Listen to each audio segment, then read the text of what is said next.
Okay, the new DVD that I've just finished doing is 20 classic metal riffs, and basically they're just sort of riffs that range from like the 70s with Dio and Black Sabbath to some present day stuff with a newly done version, well I say newly done version of Holy Diver, but Killswitch Engage's version of Holy Diver, and yeah, we've got Audio Slave as well and some Metallica in there, so you can't really have a classic metal DVD without having some Metallica on there.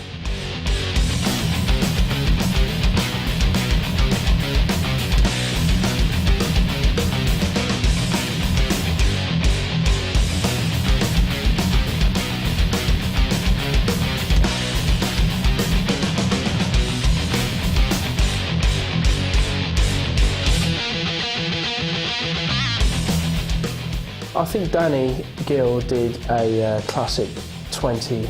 classic rock riffs, and this is kind of in the similar sort of vein, but it's just a bit heavier, just looking at more kind of metal bands from back in the day and more recently to say, like, you know, I think the classic rock DVD was actually more AC/DC and, you know, that sort of thing, you know.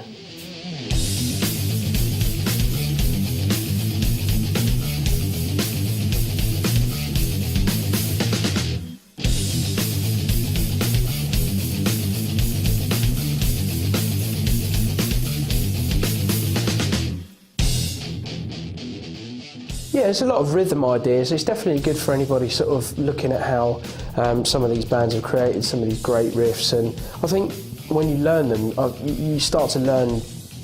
if you've not realised already, how, you know, how great some of these riffs are. You know, because you realise how simple they are, and you know, I know when I was sort of growing up that I'd try and come up with the most complicated riffs in the world, you know, but really to have a riff that, you know, that really grooves well in any genre of music, or you know, something that really translates to an audience. Sometimes it can be like 3 notes. It just depends how you play it. But I think there's, you know, there's definitely a lot of riffs in this DVD which can, you know, give anybody a good insight into how to write a good riff. So, you know, as well as being you know, a fan of some of these bands, you know, it's definitely good from that point of view as well.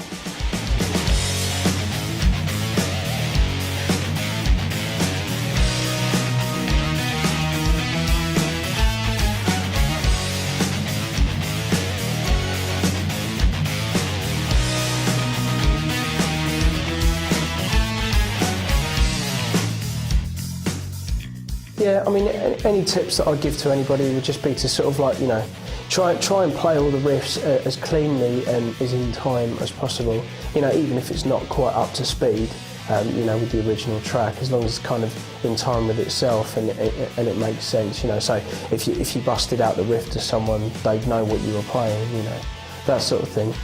You know, rhythm needs to be, you know, really sort of, you know, tight and clean.